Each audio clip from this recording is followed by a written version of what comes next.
नमस्कार मित्रांनो, तर सकाळी सकाळी उठून गाडीकडे चाललोच होतो तोवर मला मेकअप केलेल्या गाड्या दिसल्या. मित्रांनो, ह्या गाड्या काही 1 महिना आधी लावलेल्या नाहीत, 1 दिवस आधी लावलेत. फक्त त्याचं सगळं क्रेडिट आहे ना ते JCB वाल्याला जातं. मग गेलो माझ्या गाडीपाशी, माझ्या गाडीचा बी बऱ्यापैकी मेकअप केलेला होता. मग म्हणलं आता जायला लागतं वॉशिंग सेंटरवर.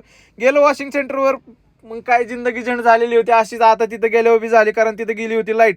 मग पटकन गेलो, म्हणलं आता एक बकेट भरून पाणी मारून आणि फुकटात आपलं पाणी मारून निघून जाऊ. पण बाई शेटच एवढा चालू माणसं आहे तिथली, पोरं पण लय चालू आहेत. पोरं म्हणली शेट असं नसते, म्हणली त्याला साबण बिबण लावल्याशिवाय म्हणली ती जात नसते. मग म्हणलं ठीक आहे, दे साबण बिबण लावून. सगळं झाल्यानंतर गाडी तर चकाचक केली बरं का शेटनी पोरांनी. पण पोरं म्हणली शेट 100 रुपये द्यायला लागतात. म्हणला चला, म्हणलं देतो आता 100 रुपये बी. म्हणलं शेटच हुशार आहे तर म्हणलं पोरं का नसतील. मग तिथून आपली एक गाडी आली होती वेड स्वामींच्या 86 दावाला. आपला भाऊ आला होता. म्हणलं चल तुला वेड आहे तर म्हणलं पाच तू हेला आता. मग घेतली 2 हेलं ना आपल्या वतल्या नरड्यामध्ये वाचल्या आणि थोडंसं बसलो होतं. म्हणलं आता ट्रिपचं बघावं. आता म्हणलं झालं सगळं टाइमपास. मग ट्रिप बघत होतो तोपर्यंत आपल्याला एक ट्रिप आलेलीच होती ऑपॉर्च्युनिटीमध्ये. 3134 रुपयाची प्रीमियर इंटरसिटी होती. पैसे जास्त दाखवत होतो कारण ती प्रीमियरची ट्रिप होती. मग आता म्हणलं ती सगळं झाल्यानंतर आता ट्रिप आली म्हणजे आपला एकच फंडा असतो, डायरेक्ट CNG पंपावर उगवलो. म्हणलं भले ट्रिप का कॅन्सल व्हायना, पण CNG गाडीमध्ये कट टू कट भरलेला बसलाय पाहिजे.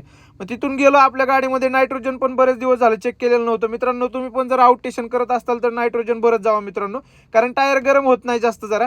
मग तिथून नायट्रोजन वगैरे भरून झाल्यानंतर बघा ट्रिप आपल्या डिवाइसला आलेली होती.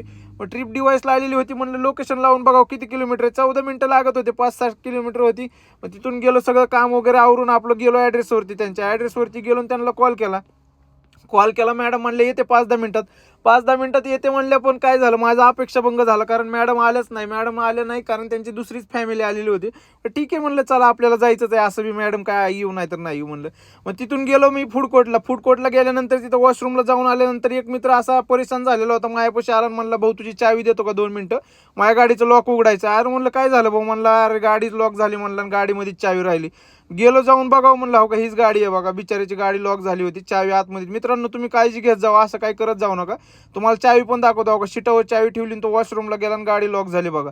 तर आता मी तर काय करू शकत नव्हतो. त्याला म्हणलं ती छोटी काच फोडू शकतो म्हणलं, तू 700-800 रुपयाला परत नवीन टाकू शकतो.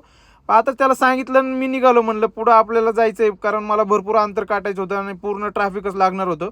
मग तिथून गेलो मुंबईमध्ये गेल्यानंतर तर ट्रॅफिक लागते, तुम्हाला पण चांगलं माहिती आहे. तिथून काय मला 29 किलोमीटरच राहिलं होतं बरं का, पण त्याला चांगला 1.5 तास लागत होता बघा. तुम्ही जसं काय मॅपला बघतायच पूर्ण रेड पट्टा होता. मग शेवटी पोहोचलो त्यांच्या ॲड्रेसवरती गेल्यानंतर OTP वगैरे घेतला. OTP वगैरे घेतल्यानंतर आता मी तुम्हाला पैसे दाखवतो आपल्याला किती पैसे भेटले. आपल्याला दाखवलं होते 3134 रुपये आणि आपल्याला भेटले किती माहिती आहे का, 2985 रुपये विदाऊट टोल बरं का मित्रांनो. मग